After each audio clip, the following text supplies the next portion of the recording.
very, very pleased to welcome him, and we all look forward to his presentation today. So, Michael, I'll hand the floor over to you. Thank you, Paul. Thank you, Ricardo, and the members of the board. And hello, everyone. So the topic that I want to talk about is storytelling in photography. And we hear quite a lot about this, but I'm not what a story is, and importantly, how to be told through the medium of still photographs. So I'm not going to make you endure looking at me for the next hour. So I'm now going to switch over to my my other screen and where the photographs are. One moment, I'm going to share the screen and begin. So we love stories. Everyone loves stories. And as far back as anyone can trace through history, we always have. Most of us have a need to hear them and see them, and some of us have a need to tell them or show them. And in a way, it doesn't matter what means we use to tell them, because storytellers always find a way. I'm not sure we're seeing your screen, Michael. Really? No, it's not shared, Michael. It's Sorry. there we go. Perfect. Yep. Sorry. Right. Second. Okay. That is the first slide anyway. So someone's speaking to an audience, actors in a play. Let me click. Just 1 second. Sorry. This is in Afghanistan. Reading. Shadow puppets in Indonesia. Puppets in China. Opera. Chinese opera. Burmese. And the movies. So, in fact, while I said it doesn't matter in one sense what means we use, in practical terms, it matters very much what the medium is when it comes to using photographs. And with still photographs, when you come to think about it, it's not the easiest medium to work with. It's a frozen moment when stories always need a timeline. It takes time to tell a story. Can I just try and do one thing, which is move? Yeah, right, sorry. Move that there, yeah.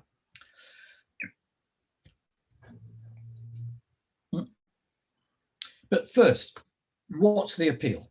Why do stories matter so much to us? Well, they matter in two ways. They matter intrinsically, and they matter to photographers. Intrinsically, they're entertaining. They absorb and involve us, and we learn from them. And on the other side of the fence, the storyteller side, they're satisfying to invent. Because, of course, the main reason I'm giving this talk today is to enthuse everyone here to take up storytelling if they haven't already. It applies to all forms of, storytelling, cinema, television, novels, plays, poetry, and the rest of it. So they're entertaining, they're involving, and they're satisfying. The reason I'm turning to one side is to look at my other screen.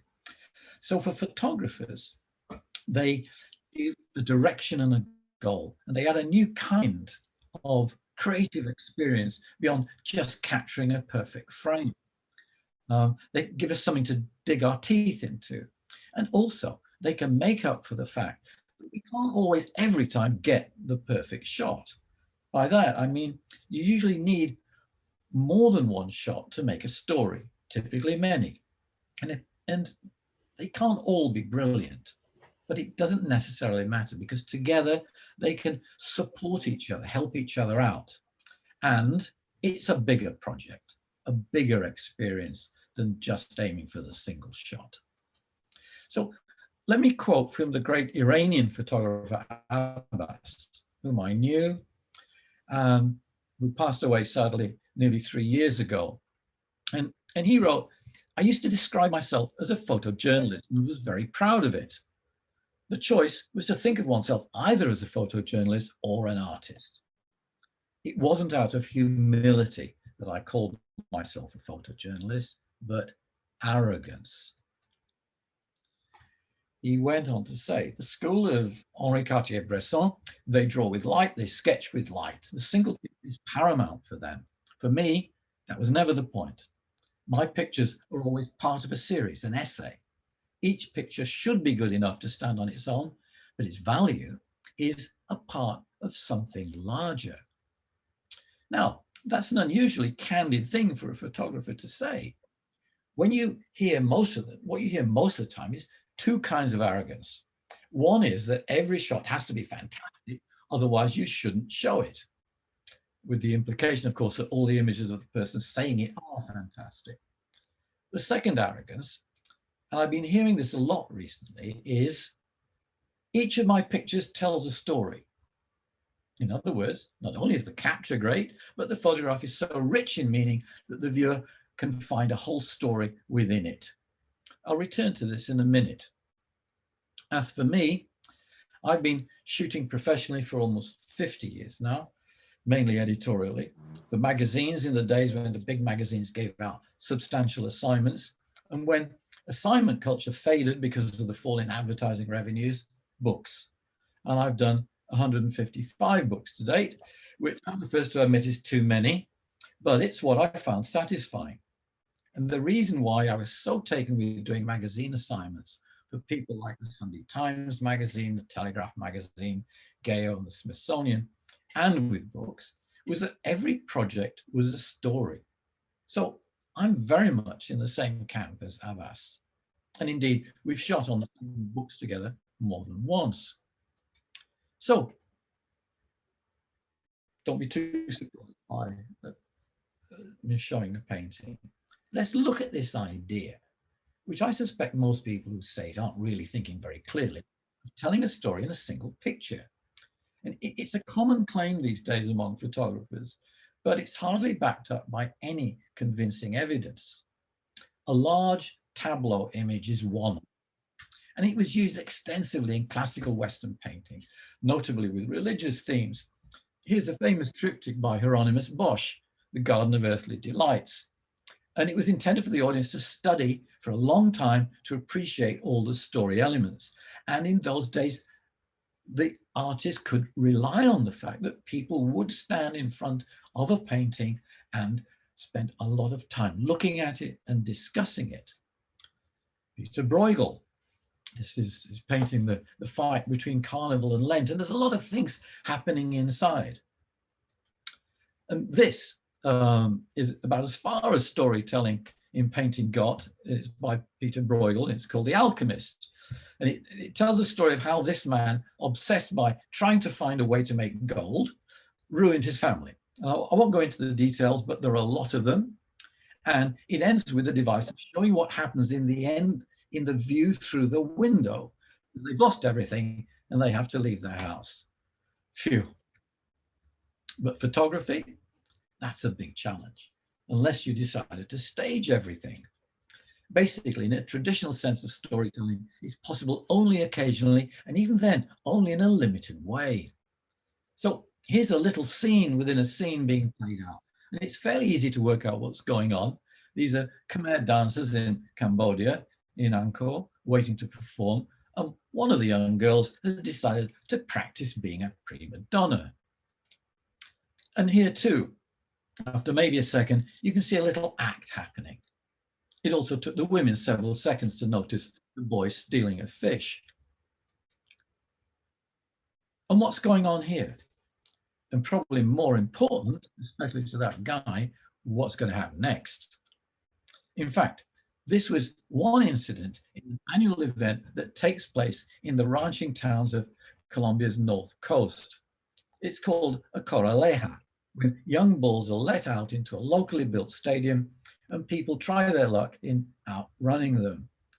The bulls don't get hurt, but the people sometimes.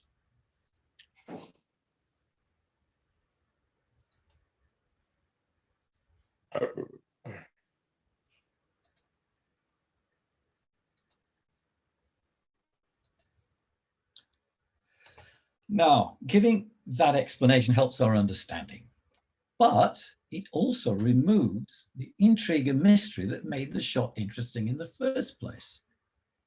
In terms of actual storytelling, at best, a single photograph can suggest, it can hint, offer clues, intrigue viewers, engage them by making them search for answers. That's all good, it's powerful, but it still doesn't tell a story. For that, you really need several to many photographs. So when we're talking about single pictures and possible stories within them, most of the time it's about suggestion and provoking a thought or a question in the mind of the viewer. It's like a trailer for a movie, though shorter even than that, trying to draw the audience in. And that's absolutely fine. And for a single image, I'd argue strongly that keeping people guessing is actually stronger than giving them all the details. And that's why being ambiguous is valued highly in photography. But in stories, people like resolutions. Uncertainty is fine and even necessary for a while, but in the end, storytelling demands that you finally tie up all the ends. So it really depends on what you think a story is.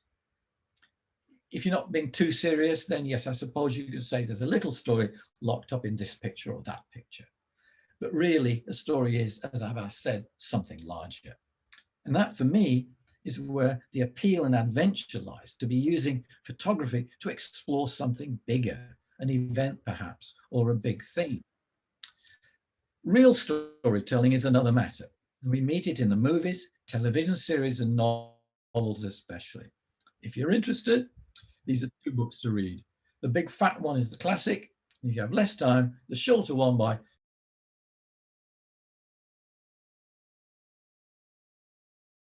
Sorry, Michael, you're now muted. We can't hear you. I asked you to unmute you. Please just press the microphone. All right, unmute. It came up.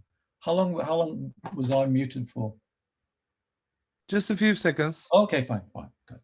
So, according to Christopher Booker, these are the 7 basic plots. And just for fun, I've listed some examples.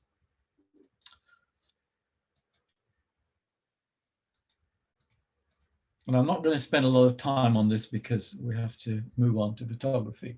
So according to Booker, every tale ever told can be slotted into one of these. And here are some examples from the movies and stuff like that, which may or may not be familiar to everyone. But basically, it all boils down to this. And although there are many opinions and theories about plot structure, they don't differ all that much. So the basic one is a 3-act structure, which without difficulty can become a 5-act one. There's setup, confrontation, resolution.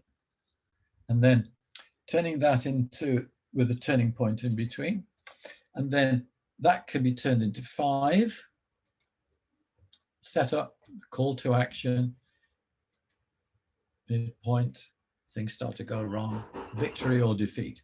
You'll see this all the time in the movie or in the television series on Netflix and Amazon Prime that I think most of us seem to be spending a lot more time on these days. And basically that's called the dramatic arc. Now, the fundamental takeaway from that is that there's a basic trajectory that begins with setting the scene. Then there's a development of some kind that builds to a climax, followed by a closer, and quite often a conclusion or coda. Along the way, and within this general trajectory, there are a number of peaks, and at various points, there are things happening, coming in interventions. So even though this is very generalized, it's still a tall order for a picture story. But the good news is that we can at least apply some of the principles. And it's worth remembering that almost all stories for almost every audience are visual. In a novel, words generally evoke images. The reader supplies his or her own. Okay, back to photography. Let's look at what happens when you start to add pictures together. Now, this is a picture of cormorant fishing on a lake in Yunnan, southwest China. And I like it because it's unexpectedly in your face. It's a wide angle shot. So all's in focus and we're closer to the bird than you'd expect to be, inches, in fact. And if you know what happens in cormorant fishing, you can see odd things that help explain it. For instance, the bird has a fish in its mouth, but it's not going anywhere because there's a cord tied around the lower neck so that it can't swallow the fish. In the end, it will get fed, but once it does swallow a fish, it would lose interest in fishing. It's a bird after all, not a strategic thinker. Well, I shot other pictures during this trip, and even though at the time I was looking for just one best shot, let's see what happens when we add a couple more. The fisherman puts the bird on a pole as a perch, then it flies off and returns with the fish. Now, nothing particularly complicated about that. Now, this doesn't automatically mean that a short picture story is in some way better than a single picture. They just happen to be different experiences. And there's no reason why they can't coexist. But cormorant fishing is a little outside most people's experience, so there may really be a story here that's interesting. So I went to the one place where cormorant fishing is actually embedded in the culture and history, Japan. And here's how the story developed.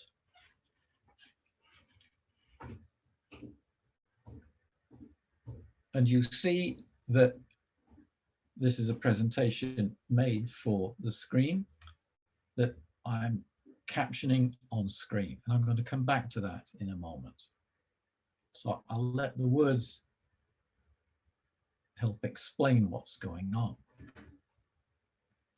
And this is the only family that has the license to catch the cormorants in Japan.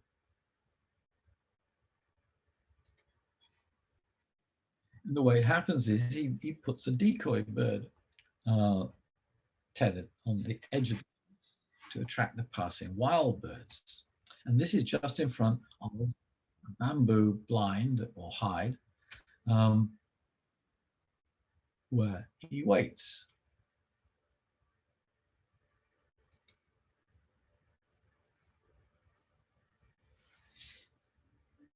And he uses a little hook, which has a kind of resin on the end, and waits for a wild cormorant to land and catches it.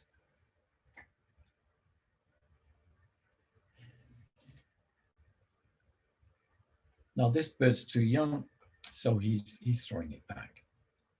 So that's the first part of the story, the catching of the birds. And now the scene changes to the Nagara River in Gifu Prefecture. And it's the traditional center for cormorant fishing. And this guy, Sugiyama, is he's an usho, which means it's another hereditary position, one of only 6. And it's a position granted by the imperial court.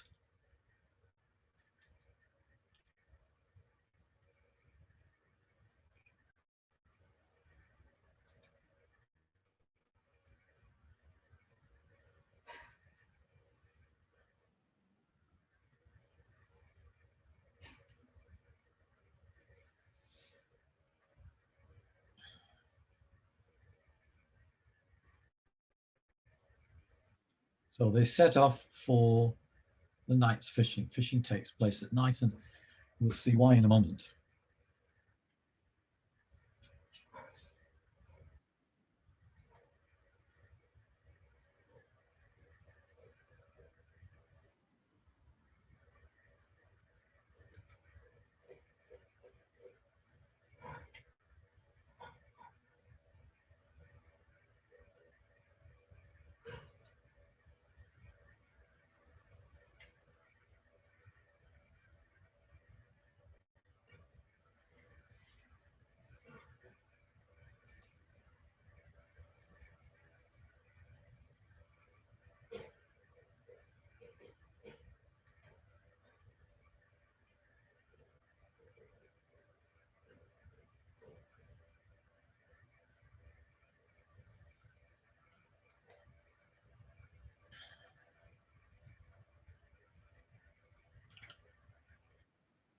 So that's pretty well everything you need to know about how to catch these fish with cormorants. In fact, in order to do it, I had to dress with a straw skirt as one, because as you can imagine, this is not entirely for catching fish. Now there's an audience at the end of the river where they finish, and people in restaurants sitting. Now, the commentary on each side explains what's going on, and as much of what's going on is pretty arcane and outside anyone's experience, it'd be hard to understand without those captions. So that brings me to the question of words and pictures. Some photographers believe that a photograph should speak for itself, and it ought not to need propping up with a caption or explanation. Well, it's a worthy ideal, and in single picture photography, there's a point. But when you're trying to tell a story, it may not be enough. Wilson Hicks, who was the influential picture editor of Life magazine in its heyday, said that the basic unit of photojournalism is a picture with words. Harold Evans, the editor of the Sunday Times, another great figure in publishing, welcomed this as an antidote to the idea that words pollute photographs. And this is a common feeling among photographers. The great Cartier-Bresson certainly thought so, saying this: I think photographs should have no caption, just location and date. So if you see photography as a precious art, I can understand you might not want to pollute it. But I think that's a bit high-handed. It doesn't work with photo stories. And Cartier-Bresson did some of those for magazines, but reluctantly. So, but let's go back to the basics of storytelling to see exactly how photography can fit into it. Stories can be fiction or documentary, or even somewhere in between, on the borderline between fact and myth. In other words, you can embellish stories. They often are embellished, that is. Well, documentary is the usual form for photography. So, unless you're going to go to a lot of trouble to create a fictionalized world, narrative is the clearest and cleanest form. Starts at the beginning, goes through a series of events, and ends. Sorry, Michael. You're muted. Mute again, please. Do I keep getting muted? Okay, now, No. yeah. It should be simple. So I'd like to go straight into a short narrative story about falconry in northern Scotland. Now, it was shot for a magazine, Geo, in Germany, and it ran in print, but now things have moved on. So we've repurposed it for what is now the world's main viewing platform, like it or not, the smartphone.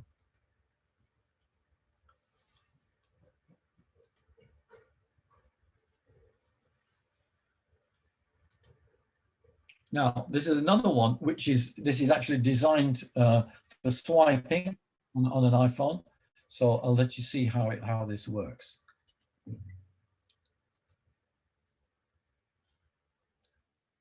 Again, when you're presenting things on a phone or a screen, you cannot rely on sound, because on phones, most people don't switch the sound on, actually.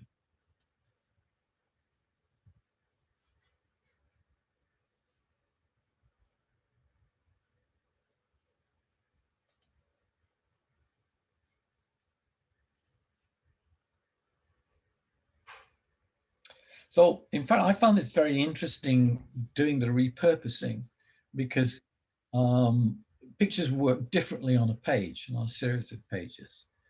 They have some advantages there, but the screen, the moving screen, has possibly even more advantages. Obviously, the pictures aren't the same size, but you know, when people look at a screen or a page or a painting, the attention adjusts to the scale of what they're looking at. So when people look at things on a phone, they don't think they're looking at a tiny screen. And in fact, quite a number of people watch movies on phones.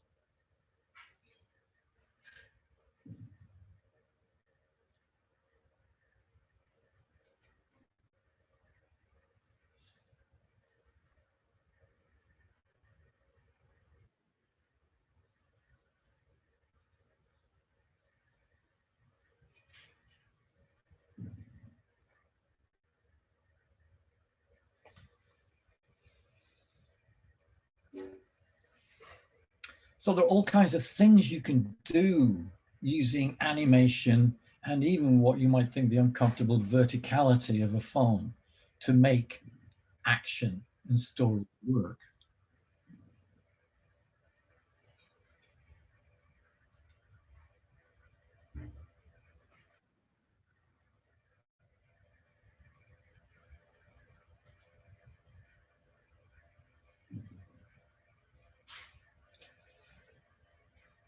Now, although I started my career in magazines, most of it has actually been in producing photo illustrated books. They're longer, of course, than magazine stories, with more pictures to consider and a more involved story, but they're still essentially the same thing, a story in pictures. So what I want to do now is to go through this sequence, but all with one assignment, a story, a book-length story. Now, the Tea Horse Road was, this was an ancient trade route from China, from southwest China up to Tibet, and very well known in China, hardly known at all in the West.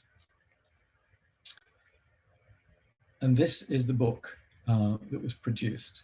So in terms of print, remember a layout reads very differently from a screen. It reads spatially.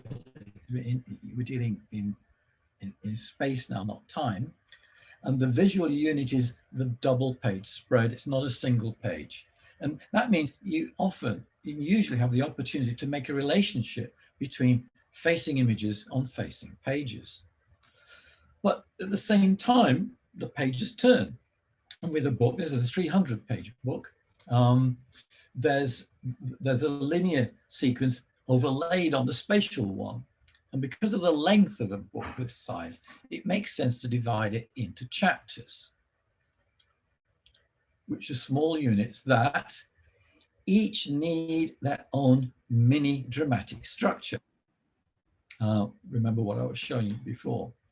And it's important to understand this from the start when you're planning a story, because planning enables you to shoot for what you'll eventually need. And you have to be able to imagine how the entire book might look. And book publishing is now, in one form or another, available to all of us. I mean, obviously, this is a book published by a commercial publisher, but we can all make our own books. And I'll come on to that in a moment. And in the case of the Tea Horse Road, because it's a road with a direction, an early decision was to divide the book into the sections of the journey. So let's look at what this Tea Horse Road is about, where it is or was. So the Mekong River, on its journey south from the Tibetan Plateau, crosses down towards eventually Vietnam. And this area is home to 20,000 plant species. And this is part of the story because they include 11 of the 12 wild species of tea. And they're densely gathered here where those triangles are of the Yunnan Guizhou Plateau. And this is where the tea mountains are and where tea came from. And they produce a very particular kind of tea that came to be known as pu'er. It compressed into a discus shape cake. This is about 350 grams and 17 centimeters across. But tea was only one side of the equation. The other was the continuing search for war horses to protect China's northern frontiers against the Mongols. When the Tang dynasty was founded at the beginning of the 7th century, the state inherited only 3,000 horses. But within 3 decades, by the time of the next emperor, Gaozong, they'd acquired 750,000 animals. And they did this by trading with Tibet. So Mongolian war horses may have been the best, but those from Tibet were also very strong. And this is a famous painting of the Emperor Gaozong on the right, receiving the Tibetan ambassador in Xi'an in 641. So the supply journey started here from Yunnan in the south. And it was joined by a second route from Sichuan, which has its own tea mountains.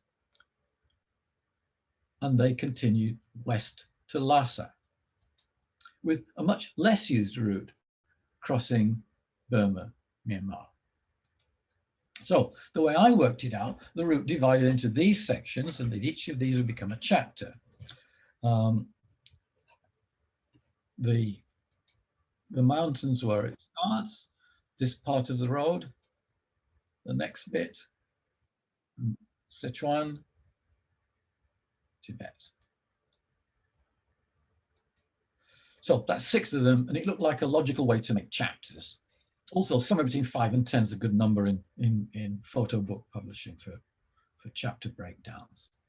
But how to deal with the text? Because back to this old problem of photographs alongside words, and we're photographers. People look at pictures and they read text in very different ways. The brain processes the information quite differently.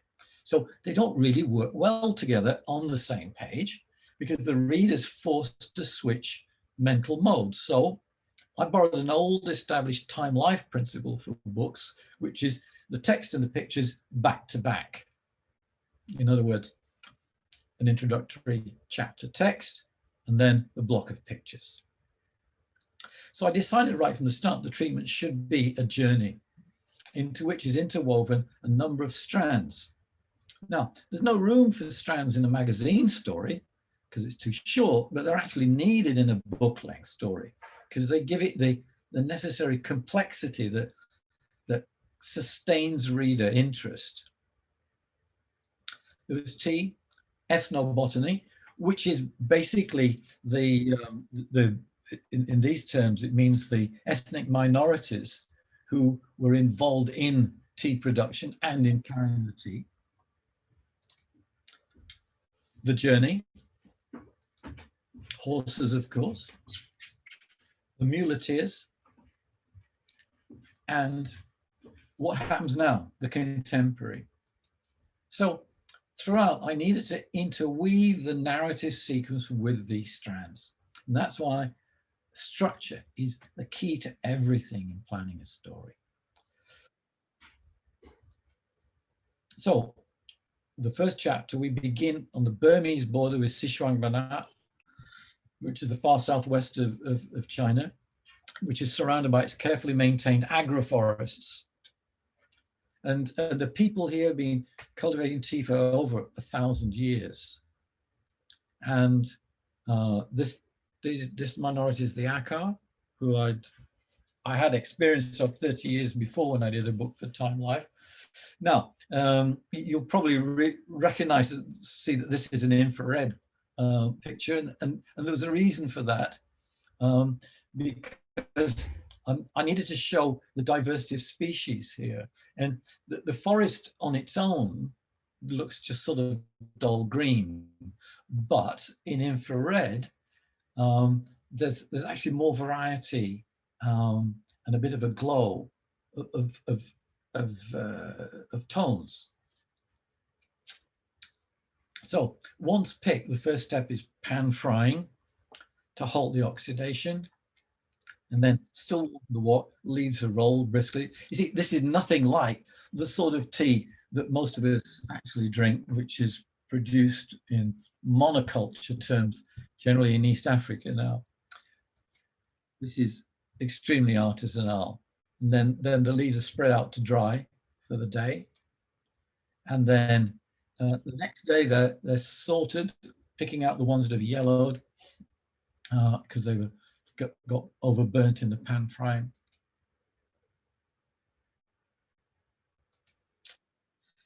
And the spring harvest, and here we're on Jingmai Mountain, for the tea begins with an unusual event. And it looks like they're sort of off to war with spears or something, but it's not. It's a rocket festival. Homemade bamboo rockets, very dangerous. And it was a surprise actually, because I'd seen this in Laos and in northeast Thailand. And I hadn't realized that it's basically a rain-making ceremony that has spread here so far west.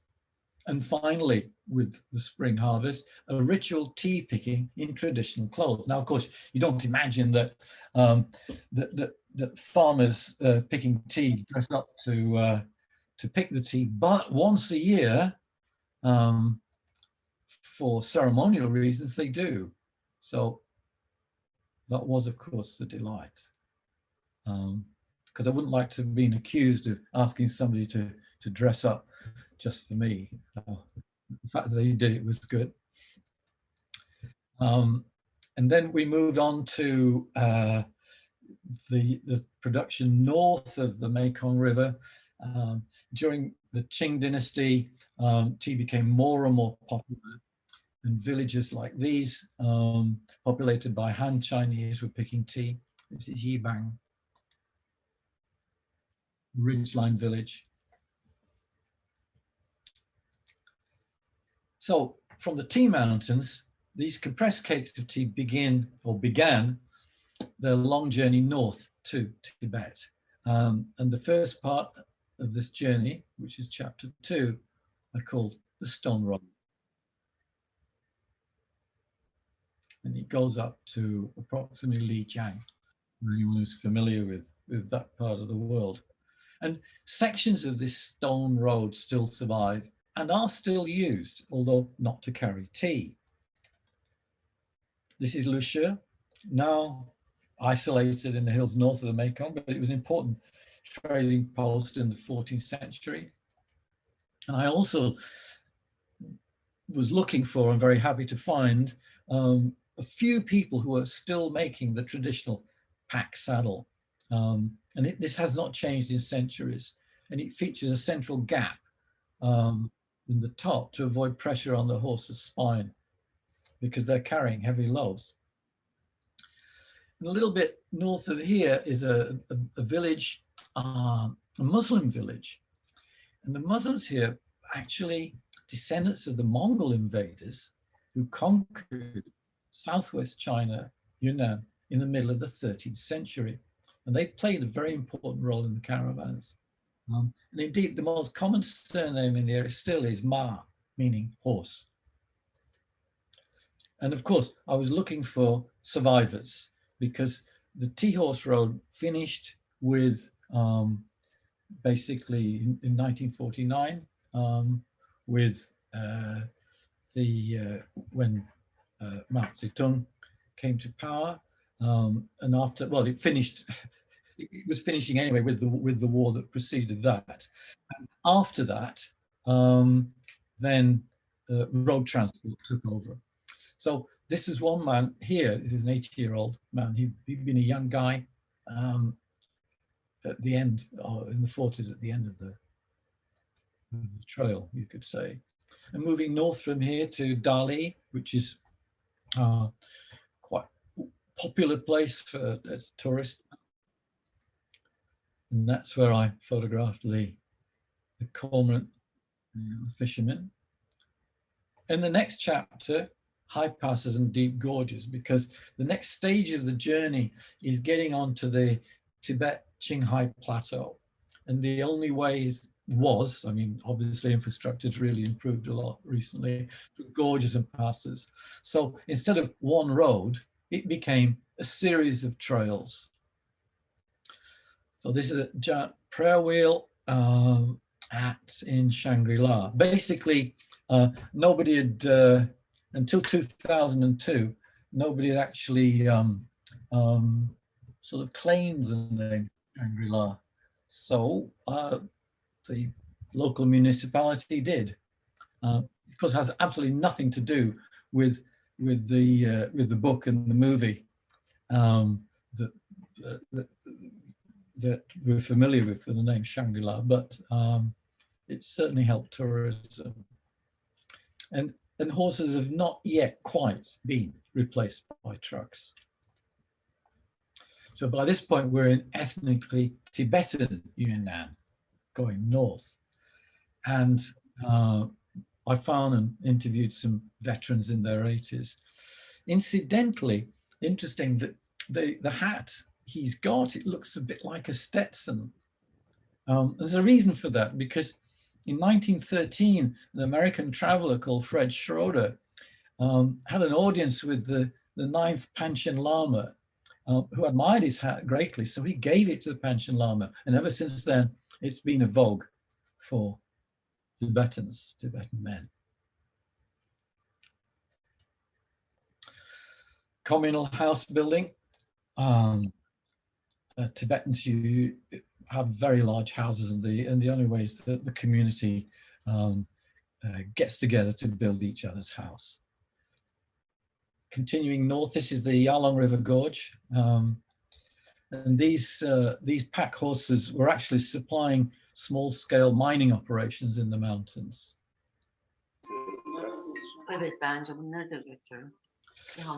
So this wasn't one pack train that went the approximately 3,000 kilometers from the Burmese border to Lhasa.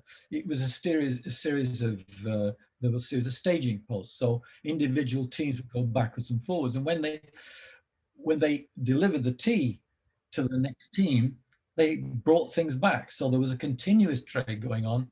And one of the important things in mountains is salt. And these are the salt pans on the Mekong River in Tibet. And that became part of the entire trade. And by here, the bridges are pretty simple. But there's an older system known as a liusuo, or rope slide. And at one time, it was the only way to get horses across the gorge. And in fact, they're still in use by the Lisu minority, although the ropes have been replaced by cables. So this is a boy and his younger sister returning home from school. And they use a bunch of leaves to slow down the speed. So I thought, well, heavens, if kids can do it, I suppose I should. So I did.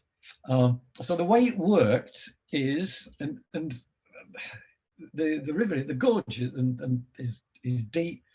You wouldn't want to fall in the water. But basically, there's a pair of cables. They sort of crisscross so that you climb up on one side and you can go back on the cable another. So this is a bit of a tricky shot, and it's one of the few occasions I actually needed to use a 14mm lens, and because I'm flying with a co-pilot sitting on a piece of rope on a hook. So the first time I held my camera with one hand behind my head, all right, and the other I'm gripping the pulley, as you would. But unfortunately, when I got to the side, I checked. I got the shot, but my white knuckles were also in shot. So I didn't want that. So we went back and we did it again. And this time I used two hands. Now, then was the problem that he was looking at me because he thought I was mad trying to do this, because it goes up to about 30 miles an hour without holding on to anything. And so I had to say, no, don't look at me, don't look at me. Finally, I got the shot. So by the end of it, I thought, well, probably he might have had a point, actually. It wasn't very sensible. However, he was actually a bit drunk, even though it was early morning. So I'm not sure I took too much attention to his opinion. And further upriver, just before Tibet, we've got these vertical limestone cliffs, which made it necessary for the muleteers to cut this sort of half open tunnel through the rocks. So the next chapter is the grasslands, from Western Sichuan. And this is Munding Mountain, which is revered in Chinese tea history because the first known grower of tea is recorded having planted 7 tea trees in about 50 BC. And on the other side from Sichuan, this is the Luding Bridge, famous bridge. And this was the control point for the government monitored trade between tea and horses. And 2 days north of here by pack train is Kangding, which was a major hub for Western Sichuan. And this part of Eastern Tibet has these very unusual stone watchtowers scattered all over the mountain slopes. And there are still over 500 of them, but originally they were in their thousands. And this is going west again. This is Ganza Monastery. And the big monasteries were very much involved in the trade, and they still are. So in Buddhism, this sort of very physical, almost aggressive style of debate is very much a part of Tibetan Buddhist practice. And by this point, we're a bit too high for horses, well, for the pack horses anyway, and the yaks take over. So this is a yak caravan, which is loading up with flour, actually, leather sacks.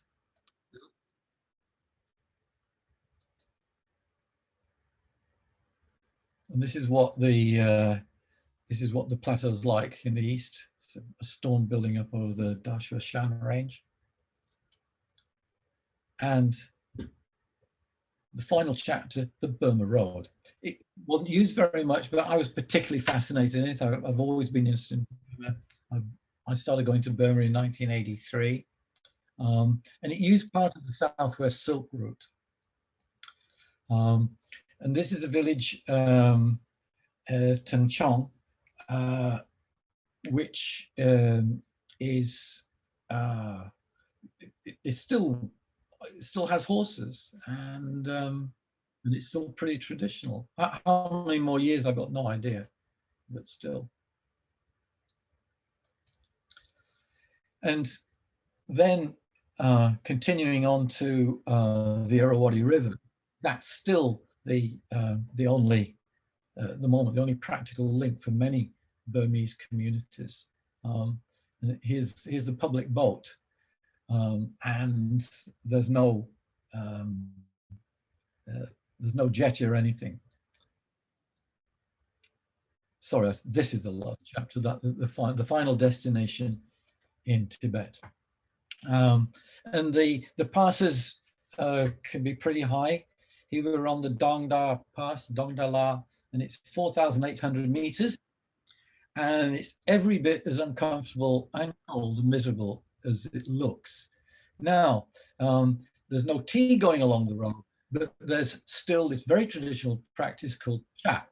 And when I give a physical talk, and I'm a real talk on the stage, and I'm feeling energetic, I show people how it happens, which is basically having prayed, you launch yourself forward, prone, with your arms out in front of you, and then stand up, walk to where your fingertips were, and continue. And this is the Prostration Journey, and the destination is Lhasa, the Jokang.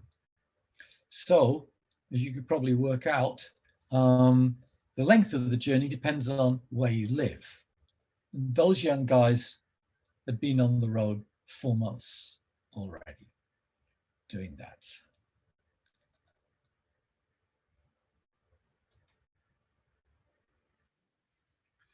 And even west from Lhasa, I went to Mount Kailash, Gangren Rinpoche, which is a mountain that's sacred to 4 religions. And these guys were carrying their own kettle with them.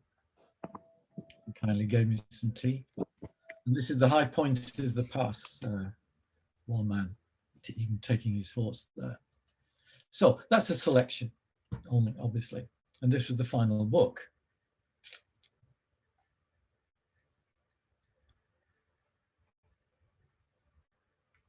Which is pretty substantial, 3 kilos actually. I know it sounds funny, but when I'm doing a big picture book, I start with the weight. 3 kilos sounds pretty good. There's a reason for that. It's not just being silly. As more and more of our reading and enjoyment of images takes place on the screen, I think books are more important and that they need to have a physicality. So shortly after publication, China Life magazine ran it as a cover story in their special issue on China seen through Western eyes.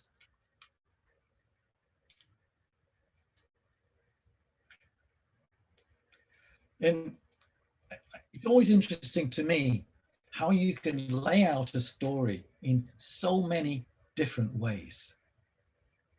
I grew up with print and doing so many books, I always get very involved in layout and the choice of pictures. So you can see one or two of the same that I showed you.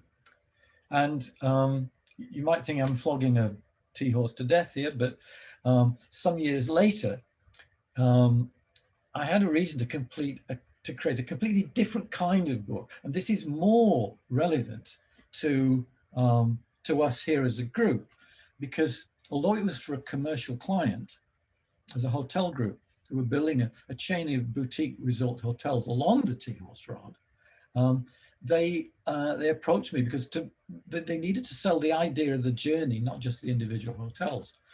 And so one of the things they wanted was a photo book. Now, a photo book these days means something which is quite artisanal and carefully individually produced.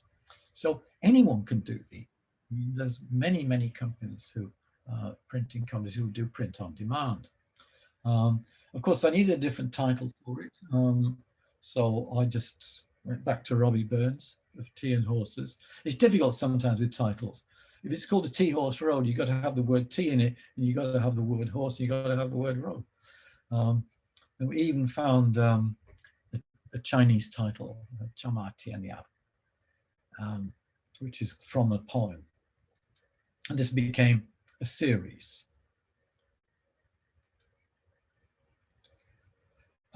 Which was quite extravagantly produced with what's called French fold, which means that the pages are they're not cut on the edge, and with translucent tip-in sheets.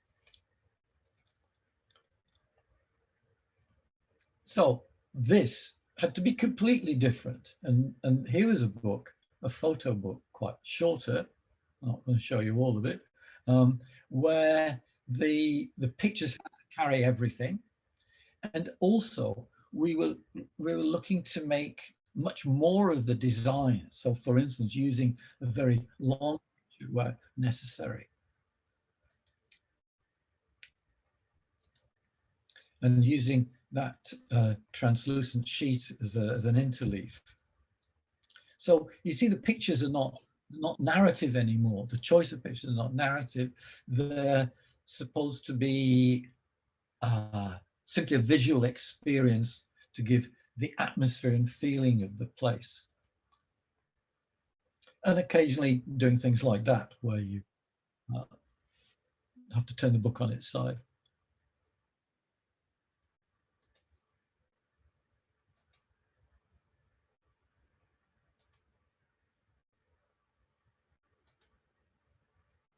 Oh, by the way, when it comes to layout, this is interesting. I work with a designer I've known a very long time. And this is where designers come in, which is how to pair pictures. And this was good because when you're shooting on a story, you're not, you take whatever's coming. So this is in fact a black neck crane, which is quite rare. on the left there. And I had no idea where that could go in a story like this, but it would be nice. But the designer, of course, finds this way. So the woman tips her, she's emptying saline into these pans to dry to make salt in the same way, the same size as the bird.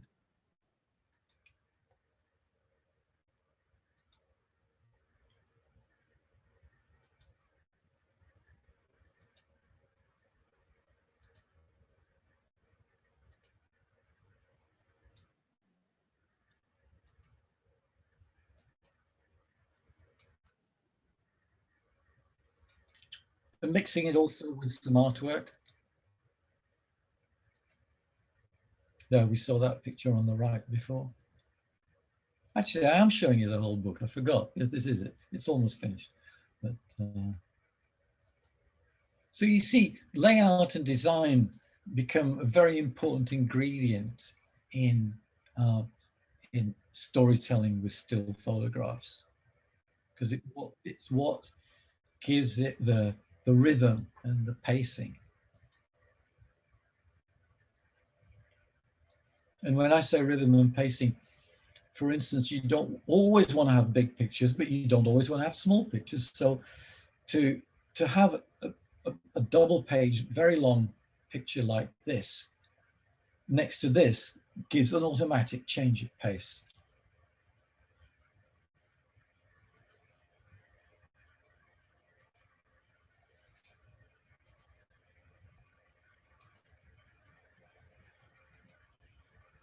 And finally this, which is a sort of, the inspiration was a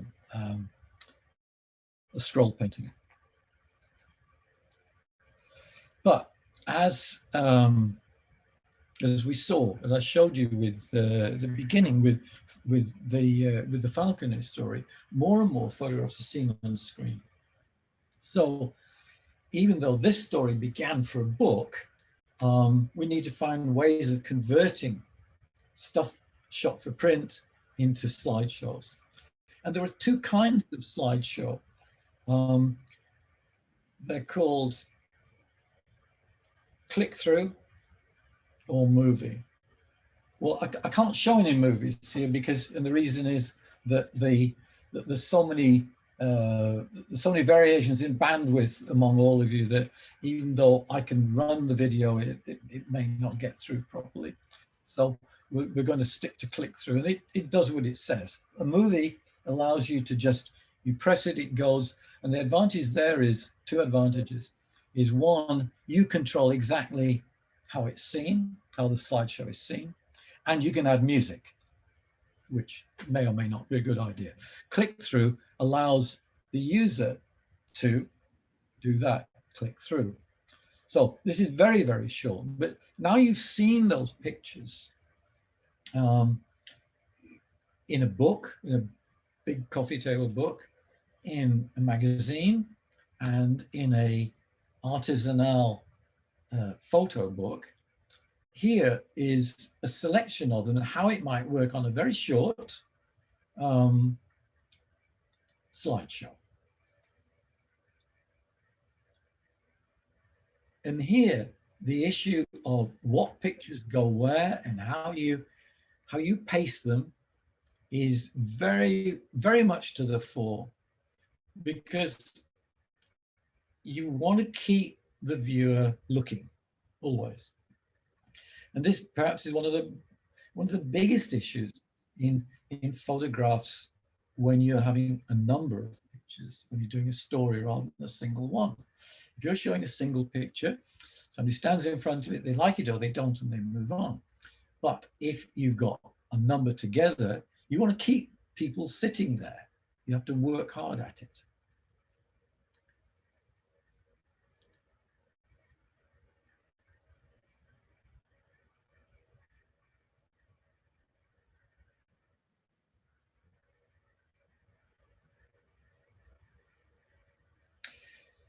These people on the right, by the way, and that's a woman in front, have been on the road 10 months. They were approaching Lhasa. And those two I kept in. And closing it with a sort of quiet image at the end. So I just want to talk a little bit about, I mentioned design, and in the professional world, obviously we're working with art directors and picture editors, but actually as photographers, we could do it for ourselves. I'm a believer in that also. So here are those pictures, but this is what you might call an art director's view, because art directors, generally speaking, aren't that interested in what's going on in the picture. They're much more interested about the shape of it, the color of it, and how it's going to work with other things. So what their concern is to have an entire flowing sequence. And that was the sequence. And just to show you very quickly the kind of decisions that go into, this is not haphazard at all. So there are various things that work in order to keep the energy and the flow, the rise and fall. Remember from that graph I showed you at the beginning, you always have to have some sort of rise and fall to keep interest going without resorting to using boring pictures, right? So first thing is I'm mixing color with black and white, which traditionally people didn't do. Now, still there's quite a resistance to it. I like it. For me, occasional black and white has quite a punch, a surprise when it's mixed in with color. So they need to be spaced out. Then there are faces. Faces, as we know, attract attention more than any other subject in a photograph. So they too need to be spaced out, not clustered all in one part of the show. And close-ups attract attention at a first glance. So to go from close to far, again, we need a kind of pacing. And finally, I'm pacing the color vary by saturation. This is more complex. Color vary by saturation, with black and white vary by contrast. And you add them all together, and this is the theory, and you get this sort of ebb and flow of points rising and falling. So there's no uninteresting images, yet there is this pacing for the viewer. Well, enough of the Tea-Horse Road. So this is one book I did many years ago about sacred places in Asia. So that covered a range of religions from Buddhism to the various forms of Hinduism. I can use that broad-ranging term. Followers of Vishnu, Brahma, and it sparked an interest for me in belief in its many forms. And I've covered many on different continents over a long time. And I'm not using the word religion for a reason, because religions are formally defined, but belief can include more. But more importantly, I think belief is universal, and that makes it easier in photography, at least, to make connections between believers of all kinds. And you remember that if we're handling a lot of pictures together, how you put them together, how you relate them, what association you give between them is critical. So as a photographer, I'm not really interested in what defines each religion. This isn't a study in theology. I'm interested in what believers have in common. So as I look through the collection of pictures about belief, I'm struck by two things. Because we don't here have a natural narrative. We haven't got a journey. But if you're doing a story of any length, any kind, you have to have some clear idea. It's got to be addressing a theme. And it's better if it's not totally obvious. So I'm struck by two things. One is the contrast between private and public worship or celebration. So the first is quiet and introspective and generally very still. Now, for photography, most of this is going to rest in the face.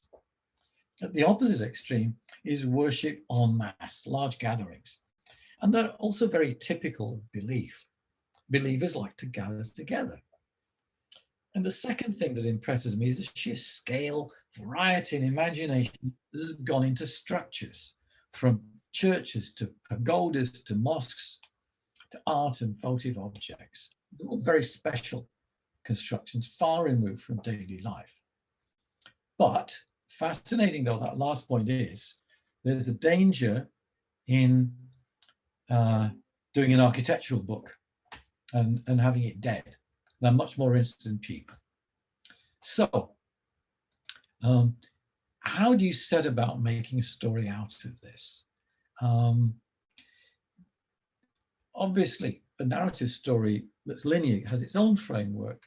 And I think of the framework, like we saw with the Tea Horse Road, as a kind of armature on which to hang the photographs.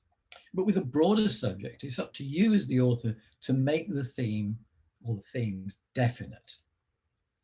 So we can start with faces, the quiet, solitary experience. And particularly when we're talking about belief, there's a range of strong expression, even though it's quiet, that can be quite powerful. And of course, if I were doing a book or a slideshow about this, I would be wanting to make comparisons and also cover the many different kinds of faith.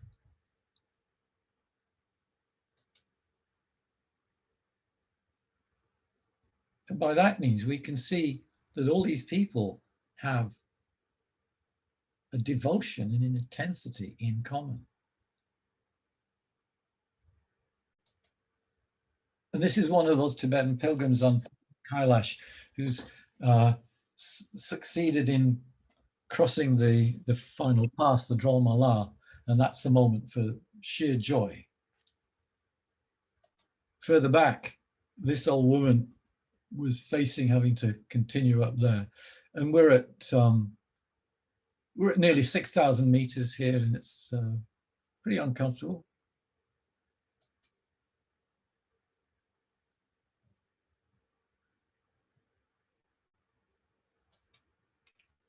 This is an ethnic community, but Christian, in Chin State, Myanmar, where the young women still tattoo their faces. The funeral of a child. A Sikh girl in Cartagena, Colombia.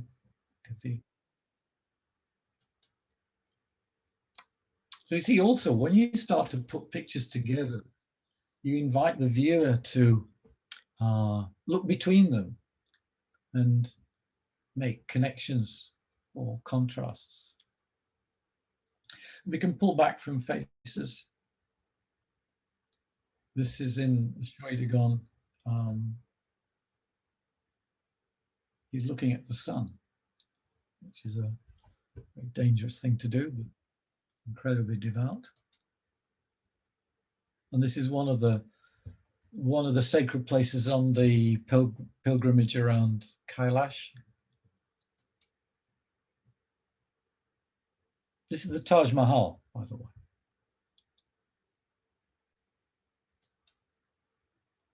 And this is Bodh Gaya.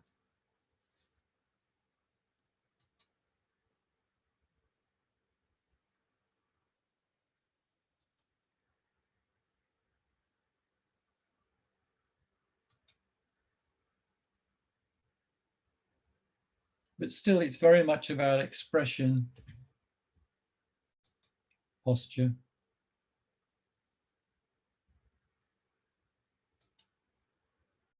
This is the entrance of Samye Monastery in Tibet.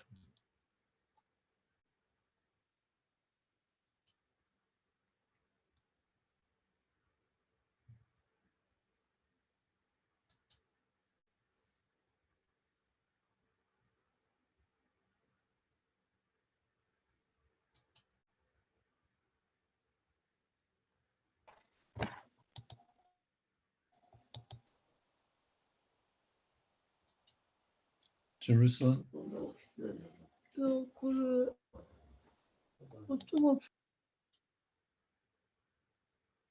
There's a story about this one, which is in, I can't remember the name of the town. It's in east central Burma, Myanmar, sorry. And the reason that the Buddha has spectacles is to do with, it was to do with the local, when it was a British colony, it was, I can't remember the story now. It was something to do with an eye disease problem that the resident or his wife had, and they prayed at the temple and recovered, and as a result, donated a pair of gold spectacles, giant gold spectacles for the Buddha. The gold ones were stolen, of course, later, but there's still a pair there. And this is actually from a book another book I was doing on tea called The Life of Tea, and I needed to show something of the Japanese tea ceremony, which I'm familiar with, and the problem with it is it's so incredibly formal, it's a tea ceremony. There's nothing much happens, and so instead we found a group of old friends, mainly retired, who would get together once a week and sort of teach each other and learn the tea ceremony. And I found this much more interesting. And he's directing this lady, and she's holding this piece of paper in her mouth because he's showing her how to offer the first cup to the spirit in the alcove of the room. And the reason I'm showing that is a few years later, this is the Colombian Navy's tall ship, the Gloria, which came to London and sailed under Tower Bridge. And before sailing, there's a communion.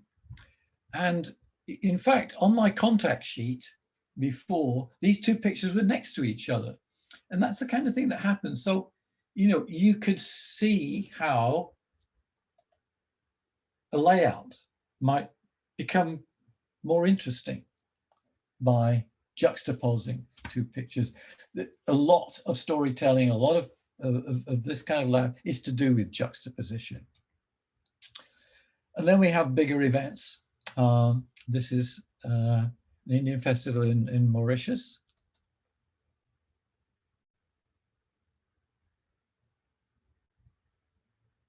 So this is the other side of the coin, which is the public expression of belief.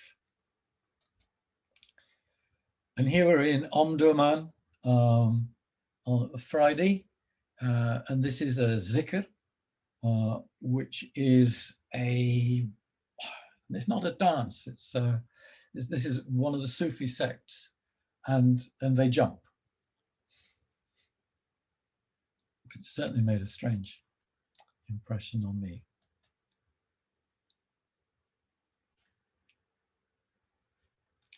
This is in Mount Koya-san in Japan. Lake Inle in Burma. If aficionados of hairstyles, you can see this was a very long time ago. This was in the 1980s. And this is the Garabeg Festival in Yogyakarta with the Sultan on the left. In Gujarat. Varanasi. And rites of passage, of course, are a key part of any belief system. And this is a funeral. It's an Aka funeral at which a water buffalo was slaughtered. I've missed out that picture. And then laid out, covered with rice. And this was an elder. spectacular coffins hewn out of single trunk of wood. This is Adams Peak, sunrise on Adams Peak. Anyway, that is, I'm going to stop the screen sharing now so you can look at my ugly mug. So that's basically my presentation. I could go on forever, but I hope I've been able to show you some of the principles and the thought processes that go behind going beyond one picture. I shouldn't really say go beyond a picture, because a great picture is its own thing. So it's not that going beyond is going better, but practically it's a stage of using photographs. So going back to what Abbas said, that that some of us believe that there's more value in being able to use the photography, the pictures you take, once you've acquired the skill to make good pictures, to use it to do something, which is basically tell a story. Thank you.